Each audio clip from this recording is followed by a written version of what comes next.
Hai, kita bertemu kembali di channel yang sama, Not Sinaga. Kali ini kita akan membahas materi kimia kelas 12 tentang kenaikan titik didih. Nah, yang kita bahas kali ini adalah soal kenaikan titik didih dari dua jenis larutan. Yang pertama, larutan non-elektrolit, dan yang kedua, larutan elektrolit. Karena persamaan yang kita gunakan untuk kedua larutan tersebut berbeda.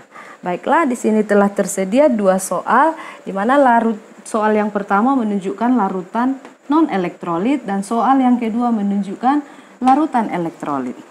Kenaikan titik didih atau delta TB itu persamaannya adalah KB dikali M. Persamaan ini kita gunakan untuk larutan yang non-elektrolit,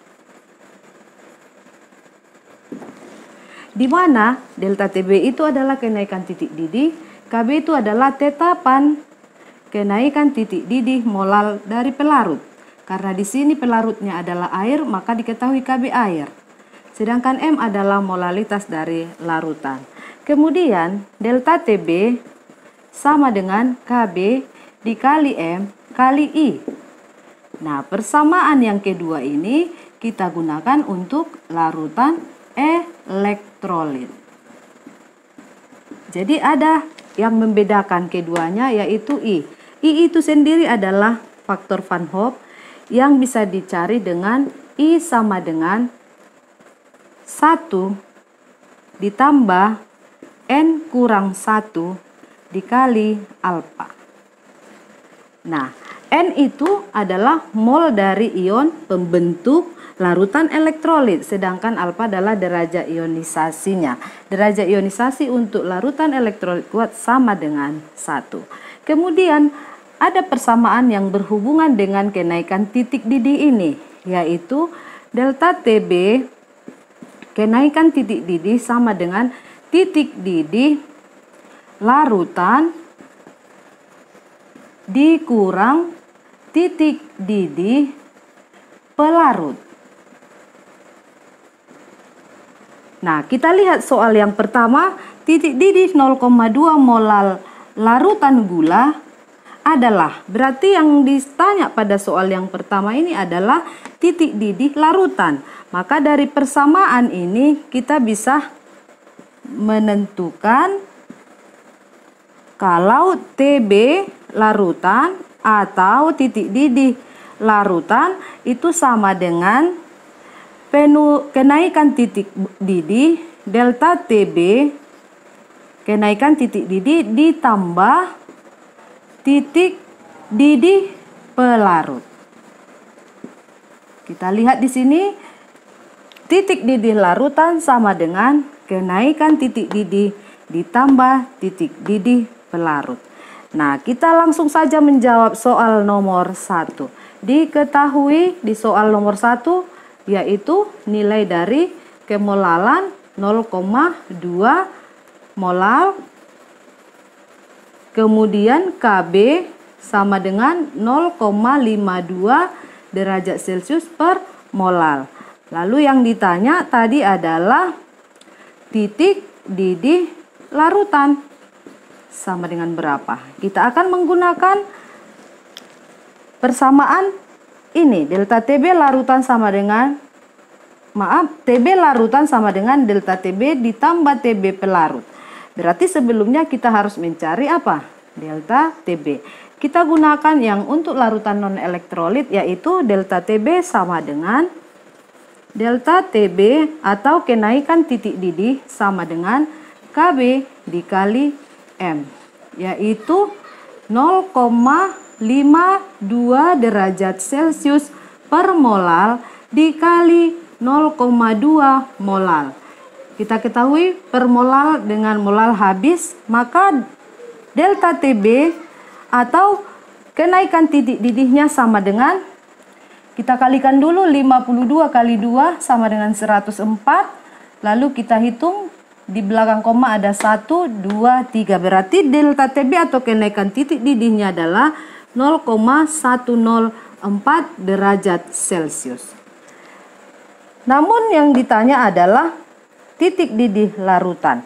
Maka titik didih larutan atau TB larutan itu sama dengan delta TB ditambah TB pelarut, yaitu 0,104 ditambah TB pelarut, karena pelarutnya air, titik didihnya adalah 100 derajat Celcius.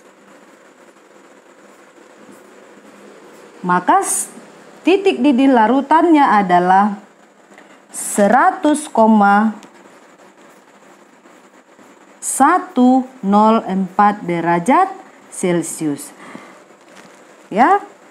Setelah diketahui kenaikan titik didih, barulah kita bisa mencari titik didih larutan dengan persamaan yang terakhir ini tadi. Baik, kita akan lanjutkan ke soal yang kedua.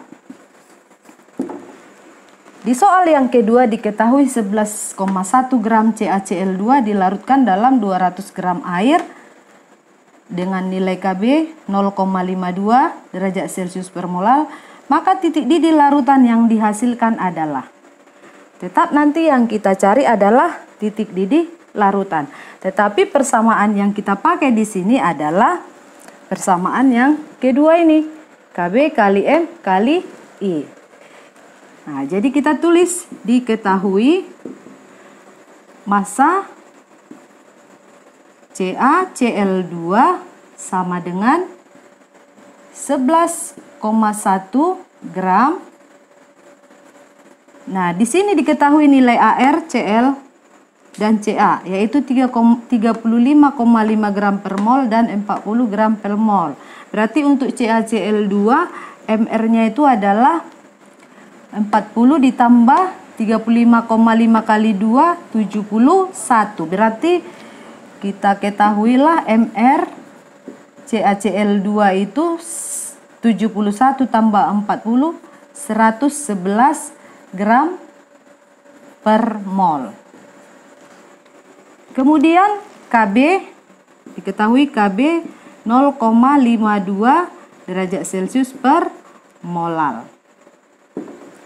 Lalu ditanya, tadi kita lihat titik didih larutan yang dihasilkan adalah berarti titik didih larutan TB larutan sama dengan berapa? Kita akan jawab dengan menggunakan persamaan yang kedua. Tetapi kita perlu ketahui nilai I dari CaCl2 itu adalah, kalau kita buat ionisasi dari CaCl2 itu menghasilkan Ca2 positif tambah 2Cl negatif. Nah, jumlah N-nya adalah 1 tambah 2, berarti ini N-nya sama dengan 3. Nah, untuk I-nya sama dengan 1 ditambah N kurang 1, berarti 3 dikurang 1 dikali alfa. Alfa untuk CaCl2 karena elektrolit kuat, dia sama dengan 1. Maka nilai I sama dengan 1 ditambah 2 kali 1 berarti 3. Perlu kita ingat kalau larutan itu elektrolit kuat, nilai I akan sama dengan nilai N. Kita lihat di sini I sama dengan 3 dan N-nya tadi adalah 3. Nah, kita akan tuliskan persamaan delta TB sama dengan Kb kali M kali I. Karena M di sini belum diketahui, yang diketahui massa dan diketahui juga massa dari pelarut, kita belum tuliskan tadi P sama dengan 200 gram, maka akan kita ubah M ini menjadi Kb kali gram per mr kali 1000 per P. Inilah nilai dari M kali I. Maka akan kita masukkan langsung nilai dari masing-masing tanpa mengikut sertakan satuan, karena kita tinggal menghitung. Kita tadi sudah paham derajat Celcius per molal dikali molal, ini kan molal ya, itu tinggallah derajat Celcius, sehingga satuan delta TB nanti derajat Celcius. Dan nilai I tadi tidak memiliki satuan, sehingga kita masukkan saja 0,52 dikali massa zat 11,1 per MR 111 kali 1000 per P200 dikali 3. Ya, nilai I sama dengan 3. Ini habis jadi 5, 1000 per 200 tinggal 5, 11,1 per 111 sama dengan 0,1. Nah, sekarang 0,1 kali 15 berarti 1,5. 1,5 kali 0,52 berarti 0,78 derajat Celcius. Sehingga titik didih larutan sama dengan kenaikan titik didih ditambah titik didih pelarut. Karena pelarutnya air, maka titik didih pelarut sama dengan 100. Nah, kita masukkan 0,78 ditambah 100 derajat Celcius sama dengan 100,78 derajat Celcius. Sehingga setelah kita peroleh kenaikan titik didihnya 0,78 derajat Celcius, maka titik didih larutan bisa kita cari dengan menjumlahkan kenaikan titik didih ditambah titik didih pelarut. Jadi hasilnya 100,78 derajat Celcius. Begitulah penyelesaian soal untuk kenaikan titik didih kali ini. Jangan lupa like dan subscribe-nya. Sampai jumpa, dah.